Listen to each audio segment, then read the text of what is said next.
Saludos amigos de Metro Puerto Rico. Hoy es sábado 11 de septiembre. El mundo observa hoy en los 20 años de los ataques terroristas en Estados Unidos, en distintas ciudades de Estados Unidos.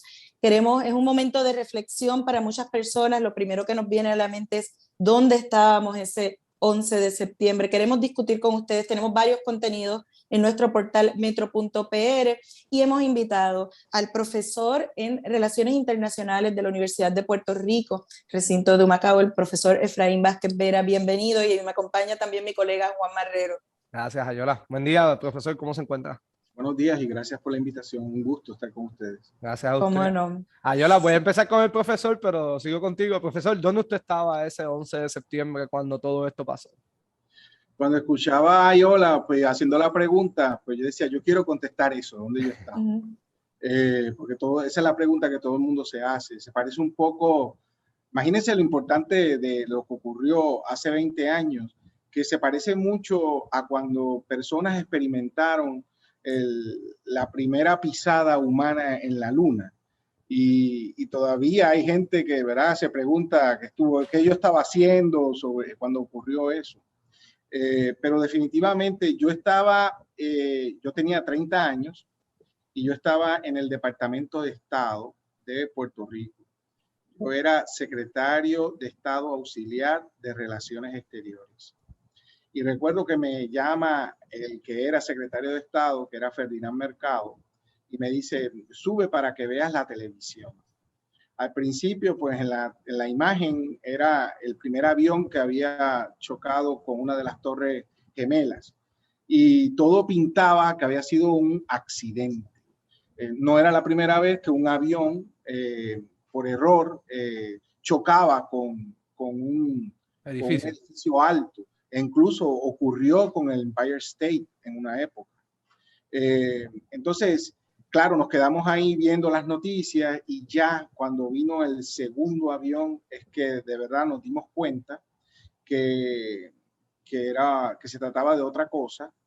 Recuerdo que en ese momento en el gobierno de Puerto Rico se dieron como instrucciones, ¿verdad?, en temas de seguridad porque no sabíamos, ¿verdad?, de qué se trataba bien.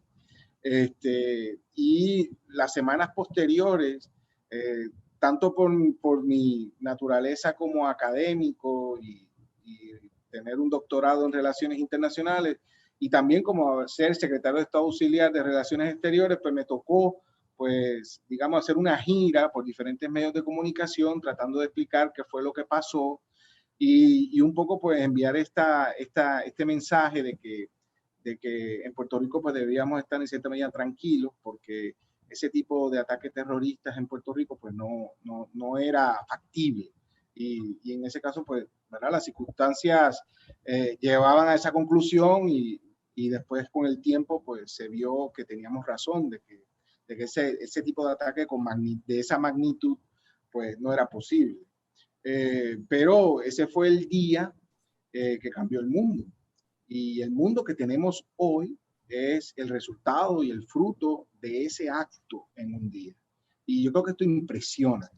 Impresiona cómo un evento terrorista que murió mucha gente fue bien espectacular, pero tampoco ha sido, ¿verdad? No es de una magnitud inimaginable. Y a la misma vez ver que fuera tan exitoso. Y eso pues causó, ¿verdad?, trajo muchas consecuencias que hoy día pues nosotros en todas partes del mundo pues sufrimos esas consecuencias y las seguiremos sufriendo por muchos años más porque lamentablemente el terrorismo no es algo que viene y va, el terrorismo siempre ha existido y este tipo de terrorismo es algo que nos va a acompañar por siempre. Así que ese es el mundo que le ha tocado vivir a la gente. Me impresiona mucho a los que nacieron hace 20 años, ¿verdad? Cómo toda su vida ha sido en este marco de seguridad un poco esquizofrénico, ¿verdad?, sobre el terrorismo y la guerra contra el terrorismo, mientras creo que nosotros aquí vivimos otra época. la época donde las cosas eran mucho más relajadas y esa sensación de inseguridad, no importa donde usted viaje, pues no existía. Hoy día no se puede hablar de un lugar que sea 100% seguro. O sea, uno habla Nueva York, uno habla Londres, Madrid, incluso uno habla Amán en Jordania. Todos han sido víctimas del terrorismo y el terrorismo puede ocurrir en cualquier parte del mundo. Yo creo que en la respuesta del profesor hay varios temas incluso que teníamos programados. Por ejemplo, cuando menciona cuántas personas murieron ese día o en esos días por esos ataques comparados, y Juan creo que tiene por ahí el dato, con la cifra de muertes entonces 20 años después por actos terroristas o por la guerra contra el terrorismo, que es bastante diferente. Esa sensación de lo que es la seguridad, la inseguridad en cualquier parte del mundo, cuando vamos a movernos, siempre estamos pensando ahora en cuidados, el nivel de seguridad, cómo está. Así que hay varias cosas ahí que vamos a estar discutiendo, pero no quería perder la oportunidad de yo responder qué yo hacía ese día. Yo estaba como periodista trabajando ya, así que no hagan el cálculo, para el periódico. Éramos jóvenes. Sí, para el periódico El Vocero, y estaba en una asignación en California. Y es bien interesante lo que dice el profesor, porque en ese momento era como, ¿dónde va a ser el próximo ataque? ¿No? Y en la ciudad donde estábamos, creo que era en San Diego, y era como pues muy pendiente al puente, porque pues se pensaba que ese podía ser otro punto de otro ataque. La gente con mucha inseguridad yendo a lo que era la Cruz Roja a donar sangre o a tratar de ayudar en alguna medida al otro lado del país, en el este. Cerraron los aeropuertos, nosotros entonces no pudimos salir como por una semana, y esa locura de tratar de conseguir un vuelo para poder salir. Nosotros estábamos en una asignación con el que era el secretario del Departamento de Transportación y Obras Públicas en aquel momento, que era José Izquierdo Encarnación. Y pues también teníamos entonces información del gobierno de Puerto Rico, de cómo estaban manejando con sus secretarios de agencias, qué iba a pasar. Yo llamo a la redacción y para saber, ¿verdad? Me levanto, me llamo para saber cómo está todo, y ya había ocurrido el primer avión contra la primera torre, y me dicen, está pasando esto, prende el televisor. Y viendo el televisor vemos el segundo ataque, ¿no? Y fue bastante impresionante. Yo tenía la ansiedad de no estar en la redacción para poder tomar decisiones. En aquel momento yo era la jefa de información, y un poco quedamos paralizados allá en el oeste de Estados Unidos, en lo que pudimos volver a Puerto Rico y retomar las asignaciones. Pero también sentir ese sentido de inseguridad, que no sabes cuál va a ser el próximo ataque. Ayola, antes que Juan nos diga en qué cuido él estaba, Sí. obviamente porque él era mucho más joven que nosotros. Eso que acabas de mencionar es extremadamente importante, y podemos señalar que es la primera gran consecuencia, y es la sensación de vulnerabilidad, la sensación de inseguridad, que te puede tocar cuando sea, donde sea, como sea. Y tenemos que recordar que Estados Unidos, que básicamente ha luchado todas las guerras contemporáneas, nunca ha sufrido dentro de su territorio las consecuencias directas de la guerra.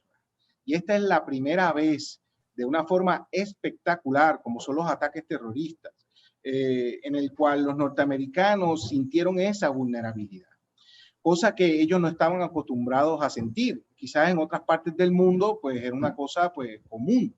Y esto obviamente causó que la clase política norteamericana se viera obligada a reaccionar, yo diría de una manera descontrolada al principio, exagerada, especialmente en el discurso, ¿verdad?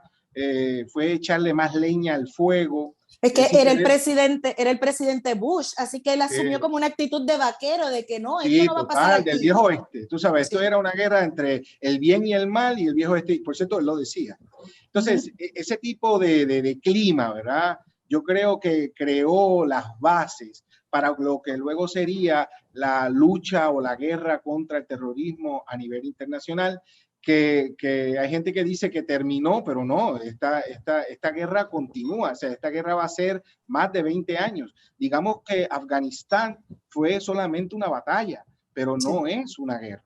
Y simplemente se cambia el escenario. En Irak la situación sigue, en Somalia, Siria, si no me equivoco. Siria sigue, Libia sigue, porque todos esos conflictos están interconectados con este evento, que sería así como dicen en inglés, el trigger, ¿no? Para que todos los conflictos que básicamente existen hoy tengan como origen el pecado original del ataque del 11 de septiembre. Entonces, Déjame, Juan, no, antes que Juan, te voy a hacer una corrección para el récord. Es que ese viaje era Sacramento, San Diego, San Francisco, pero estábamos en San Francisco, así por eso era la visión al puente.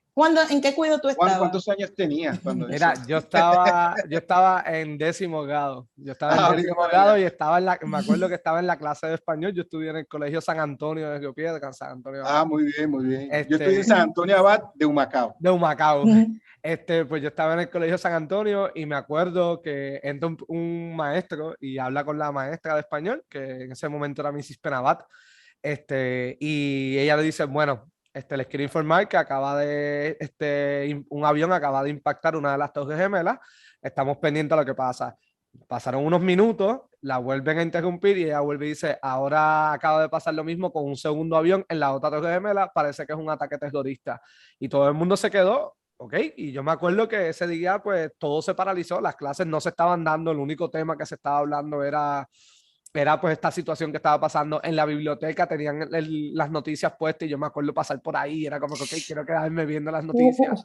Juan, tú cuentas eso, yo recuerdo cuando el Challenger, que yo estaba entonces en la escuela y se paralizó todo. Pues, y fue impactante. Lo que sí me acuerdo bien es, pues yo no había viajado, yo si había viajado era para República Dominicana, ver los cambios así de cómo se puso estricta la seguridad en los aeropuertos, cómo cambió todo. Pues eso, pues yo lo fui conociendo más bien por las noticias. Me acuerdo cuando vi documentales como el de Fahrenheit 9/11 de Michael Moore, que estuvo hablando de cómo fue que las autoridades federales empezaron simplemente a ir a casa de la gente por expresarse en contra del presidente, que alguien decía un comentario en cualquier esquina, en un restaurante o algo, y que llegaban a tu casa y la gente denunciando, no, pues yo estaba hablando del presidente y todo esto fue aumento de nivel de seguridad. Y déjame decirte, algunas de las notas que estamos publicando hoy en Metro dice 11 de septiembre, musulmanes estadounidenses aún enfrentan los prejuicios. Esa comunidad en Estados Unidos no se podía mover porque cualquiera era mal vista, ¿no? Y entonces era sinónimo, terrorista, musulmán. Déjame mencionar algo sobre ese tema de los musulmanes, porque no sé si recuerdan que durante la Segunda Guerra Mundial, cuando estuvo la guerra entre Estados Unidos y Japón, había muchos descendientes de japoneses que eran ciudadanos norteamericanos, que habían nacido en Japón, a veces de 1 o 2 o 3 generaciones. Y a estos japoneses se les metieron en campos de concentración porque pensaban que iban a colaborar con el imperio japonés. No lo vimos ahora el 11 de septiembre, pero vimos cosas similares. Y todavía las consecuencias se ven. Pero yo recuerdo cómo me impactó cuando el FBI exigió que los ciudadanos norteamericanos o los extranjeros árabes y musulmanes se registraran, ¿no? Era como para saber dónde ustedes están. Mucha gente lo hizo, otros no. Claro, se señaló que eso era anticonstitucional, especialmente en el caso de ciudadanos norteamericanos, y el FBI pues decía que era algo voluntario. Claro, pero ustedes saben qué quiere decir eso de voluntario. Quien se registra. Que si no lo hace, puede estar detrás pero tuyo. si no lo hace, estás en la lista de cheo, como claro. dices. Y yo creo que esto es bien importante para resaltar otras de las consecuencias que trajo el ataque del 11 de septiembre, que fue básicamente que se cortaron, se limitaron, se restringieron las libertades. ¿Okay?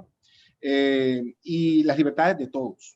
Y esto porque hay que resaltarlo, porque básicamente ese ataque del 11 de septiembre lo que pretendía era eso, ¿verdad? O sea, ellos sabían que una de las consecuencias que iba a ocurrir, como es Estados Unidos a veces es muy fácil de leer, pues iba a ocurrir lo que ocurrió. Y a través de estos 20 años hemos visto con las torturas en Irak, con el secuestro de gente, con la cárcel de Guantánamo, que todavía existe, y que por cierto Barack Obama perjuró y juró que iba a cerrar y no se cerró.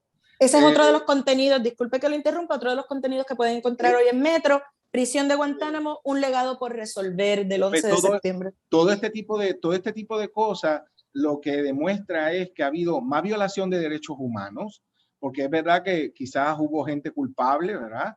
Pero también muchos inocentes, violaciones de derechos humanos. O sea, es una cosa que es impensable. Y cuando los terroristas ven eso, dicen, hemos ganado, hemos triunfado, logramos el objetivo.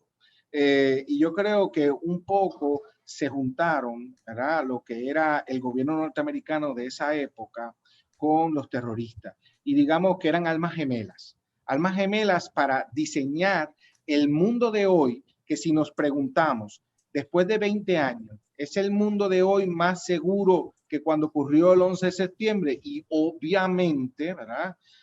No. Y si contamos para esto todo el daño de infraestructura, material, las muertes de civiles, las muertes de militares, los heridos en guerra, y aquellos, cuando digo heridos, no solamente me refiero a heridos físicos, sino heridos los traumas, acabamos de ver en Florida. De lado y lado, estamos hablando de lado y lado. Pues obviamente uno lo que puede...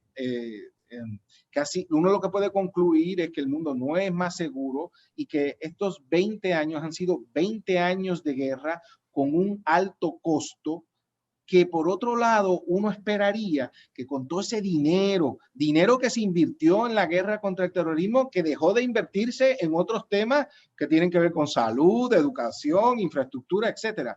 Cuando uno ve todo eso, uno dice, valió la pena, o sea, estamos más seguros. Ha sido esta guerra exitosa, la verdad es que hemos logrado los objetivos. Para ese tiempo se volvió un mensaje de que la libertad costaba. Y una pregunta, en ese mismo mensaje de que la libertad costaba y todo, y este resultado que ha sido medio, ¿verdad? No es claro, es el hecho de que Estados Unidos se enfrentó a un enemigo, el terrorismo es un enemigo medio sin rostro, difuso, no es que está en este lugar, todavía el día de hoy no se ha sabido leer ese enemigo. No hay duda. No, el enemigo hoy está bien leído. Y yo creo que se nota en el sentido de que hoy no vemos esos ataques terroristas de forma escandalosa, ¿verdad? Sí, algún acto que otro, pero no de esa magnitud. Digamos que hoy el terrorismo, gracias a la guerra contra el terrorismo, ha perdido un poco esa capacidad de tirar ataques terroristas espectaculares. Pero no hay duda, ¿verdad?, que todavía está latente la amenaza del terrorismo, y que igual muchos países se están drenando económicamente por esta guerra contra el terrorismo. Profesor, yo quiero tocar un poco el tema. Está bien, todos nos recordamos ese día histórico, 11 de septiembre del 2001. Pero ¿por qué pasó eso? Que cuando se fue encontrando más información, se le pone una cara de responsable de ese acto, de lo que pasó. ¿Qué fue lo que pasó? ¿Cuál fue lo que el grupo que decidió hacer ese ataque dijo? Esta es mi razón para yo hacer esto. No significa que estamos justificando, simplemente es conocer un poco de historia sobre esto. Esto es una novela, ¿okay? Pero una novela estilo cinematográfica.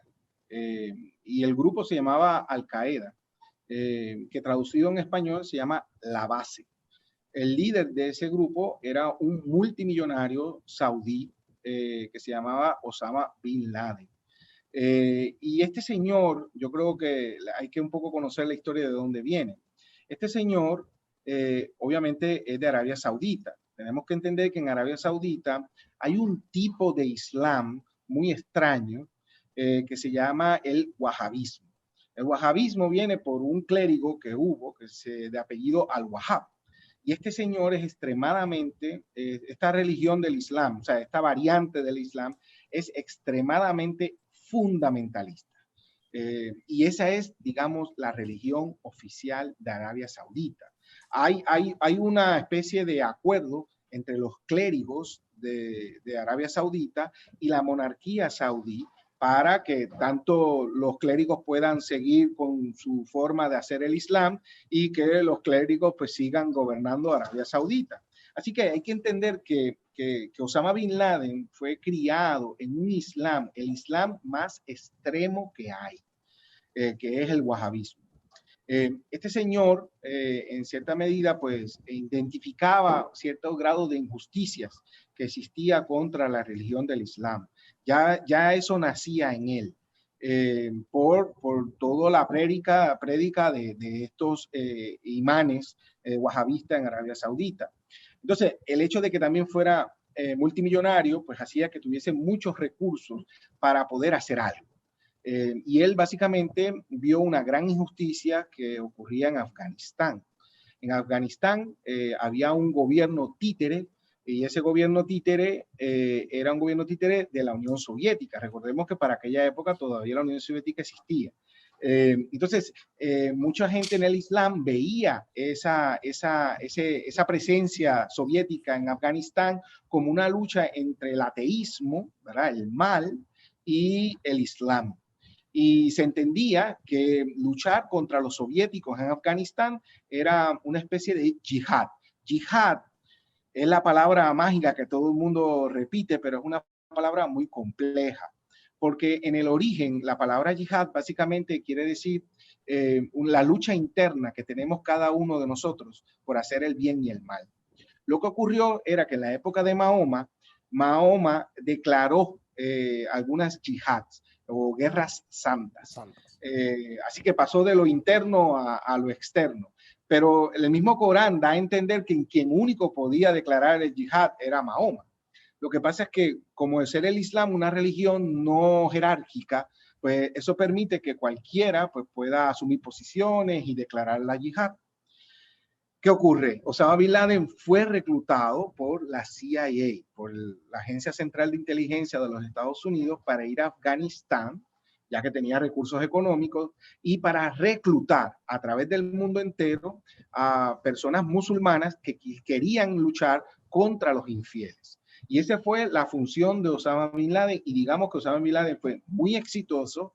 Hubo una gran colaboración con los Estados Unidos. Los Estados Unidos dieron entrenamiento, incluso dieron armas. Es muy famoso el misil Stingray, que era un misil que fue lo que tumbaba los helicópteros soviéticos, que básicamente eso fue lo que hizo la diferencia para que los soviéticos quisieran salir de Afganistán. Entonces, al terminar esa guerra, pues de momento tenemos a un grupo dirigido por Osama Bin Laden, en el cual todos son veteranos de guerra, con un gran conocimiento, pero a la misma vez durante ese periodo de guerra, la guerra contra los soviéticos. Sí, son veteranos el endoctrinamiento que hubo a esos combatientes, pues fue una cosa, digamos, extrema. Entonces hubo una ruptura porque en cierta medida ellos querían, ¿verdad? El grupo de Osama Bin Laden quería continuar con esa guerra en otros lugares. Hemos combatido a los soviéticos, que son los herejes, que son Satanás, y le hemos vencido. Ahora vamos a ver en qué parte del mundo ocurren situaciones similares y sigamos con esa guerra. Y aquí fue donde se enfrentaron a los Estados Unidos, porque ya empezaron a poner el ojo en los que son aliados históricos de los Estados Unidos, especialmente en la región de Medio Oriente, como por ejemplo Israel, la monarquía saudí, la monarquía jordana, etc. Y ahí donde hubo el rompimiento. Osama Bin Laden tuvo que salir de Afganistán porque los talibanes en ese momento no querían saber de él. Y Osama Bin Laden se refugia en el Sudán. Y ahí comienzan los campos de entrenamiento, sigue el endoctrinamiento. De Sudán, las presiones norteamericanas fueron muy fuertes. Se tiene que ir, le dice, o me lo entregas, y al final pues los sudaneses dijeron, te tienes que ir. ¿Y a dónde se fueron? Se fueron a Afganistán nuevamente. Y ahí fue donde se planificó este evento, que fue el 11 de septiembre. Y fue un evento bien organizado, bien orquestado, que se aprovechó, ¿verdad?, de que el clima que había en los Estados Unidos era uno más relajado en temas de seguridad, y fue totalmente exitoso. Hay que recordar que eran 4 aviones, ¿verdad? Los 2 que fueron a las Torres Gemelas, una que cayó en el Pentágono. O sea, eso es una cosa inconcebible, la gente se olvida lo del Pentágono. Y otro que tumbaron.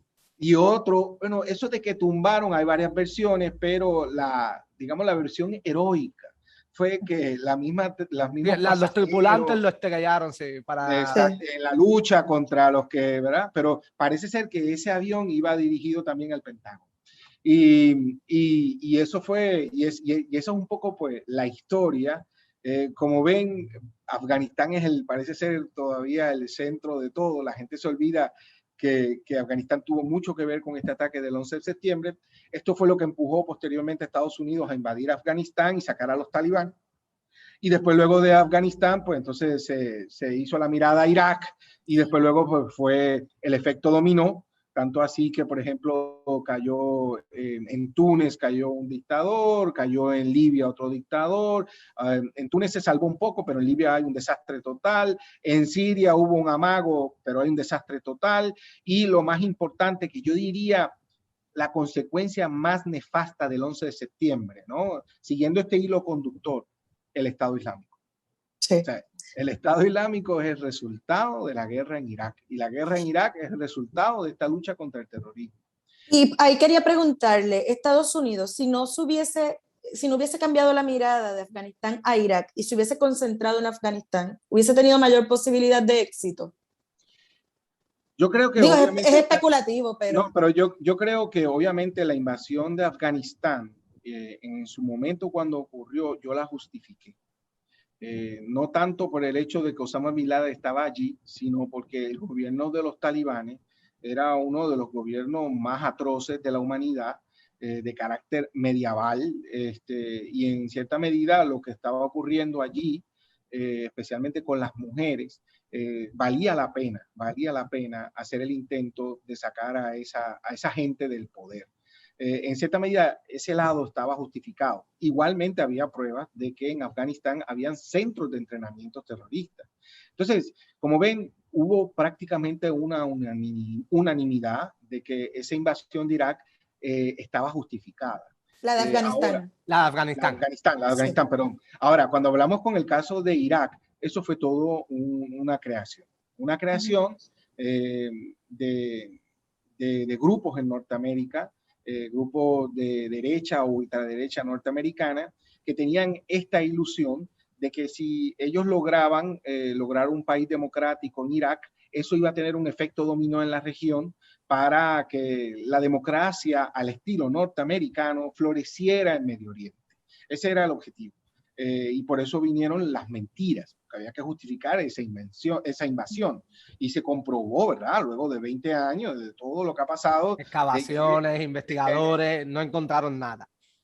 No lo había y que fue un invento. O sea, fue un invento que la misma gente de inteligencia en Estados Unidos alertaba sobre eso y que básicamente la inteligencia norteamericana fue relegada a favor de todas estas historias de ciencia ficción de que Irak era una amenaza. Es y de cierto, ahí surge el Estado Islámico y todo lo que conocemos. Es cierto que, y le pregunto, porque esto yo lo he escuchado en varias ocasiones, yo no voy a negar que cuando he leído el tema nunca he encontrado este dato, pero que cuando se entra en Irak, pues que Saddam, lo positivo que podía tener la figura de Saddam en esa área es que todos estos grupos, él los tenía bajo control, que era como que él era la cabeza de la culebra y el cuerpo de la culebra eran todos estos grupos que estaban ahí, pero que él los podía controlar, que una vez cuando cortan esa cabeza, que es Saddam, pues que todos estos grupos pues se van y empiezan a como que a reforzarse, empiezan a tomar sus propias decisiones. ¿Eso es correcto? ¿Eso?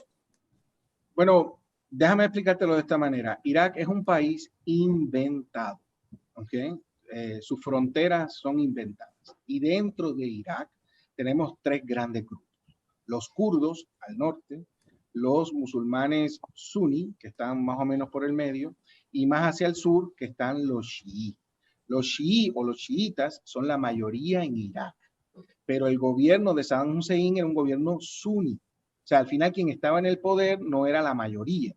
Eso dentro de la lógica democrática pues no tiene sentido, pero dentro de la lógica de lograr una estabilidad en un país, digamos, totalmente dividido, con grandes recursos, riquezas, etcétera, pues hacía lógica que el segundo grupo, ¿verdad?, del país tomara el control y que calmara a los otros dos.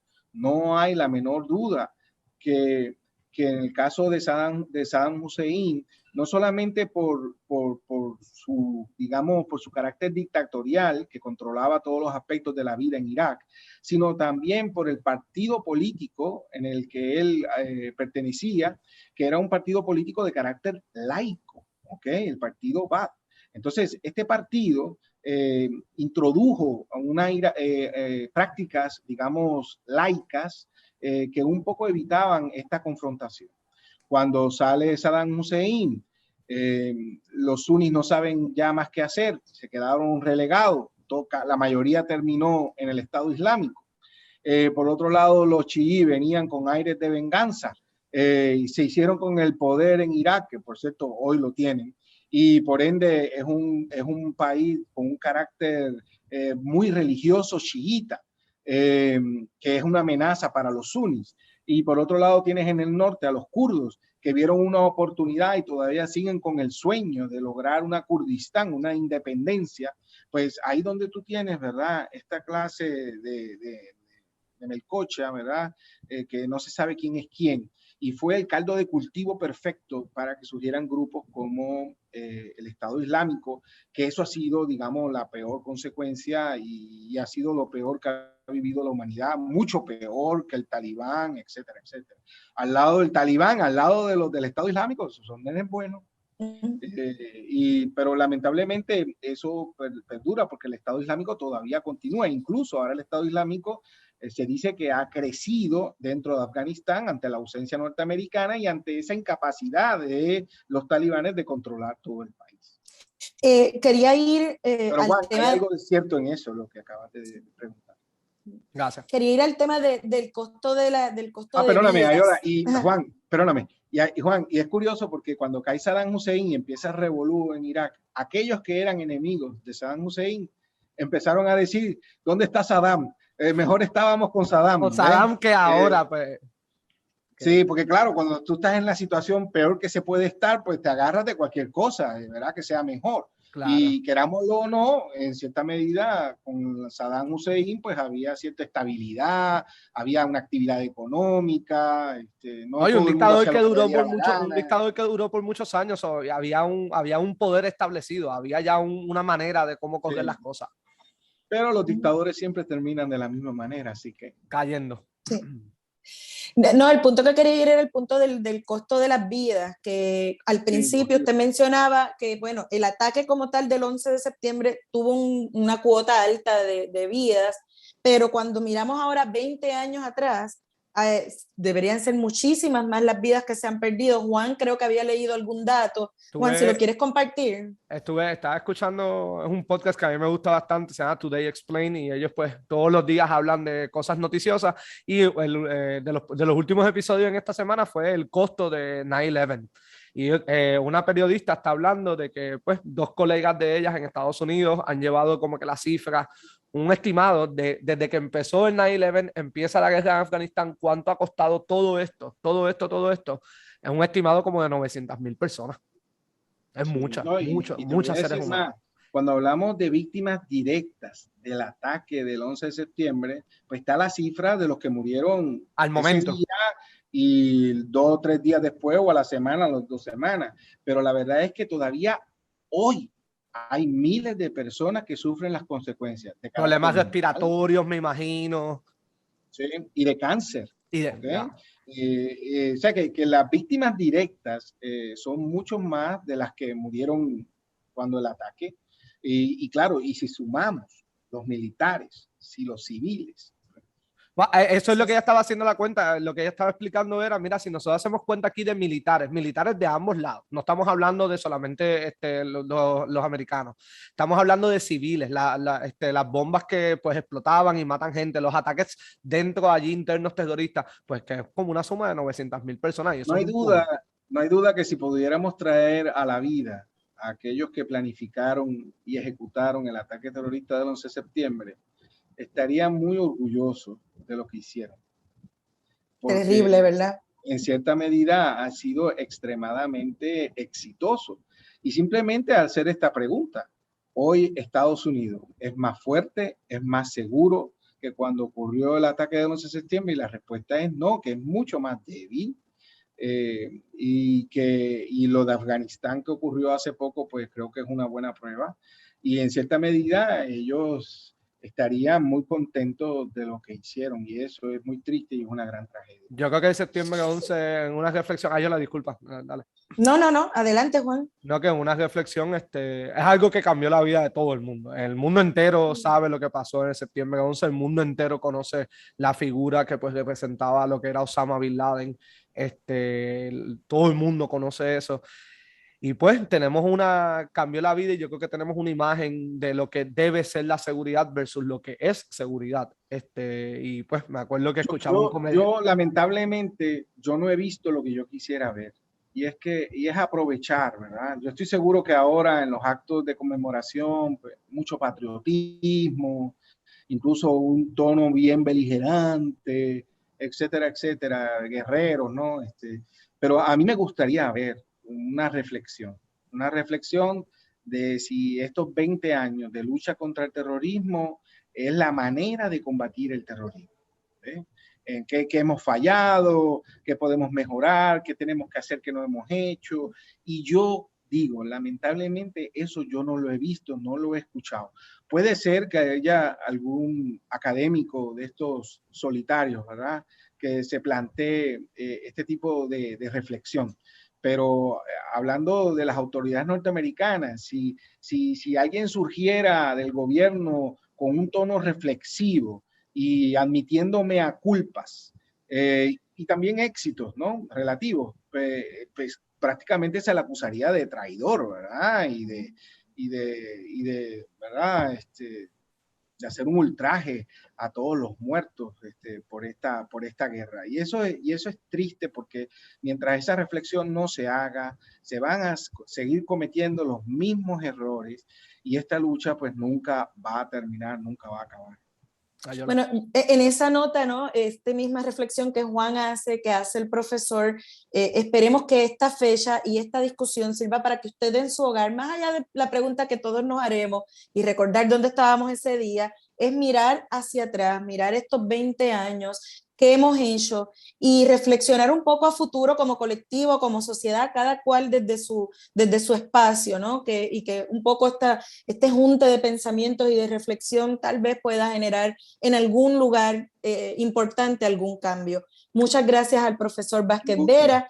Muchas gracias, Juan, por proponer siempre estos temas de discusión. Muy buena conversación. Ustedes, amigos de Metro Puerto Rico, sigan conectados a todas nuestras plataformas digitales.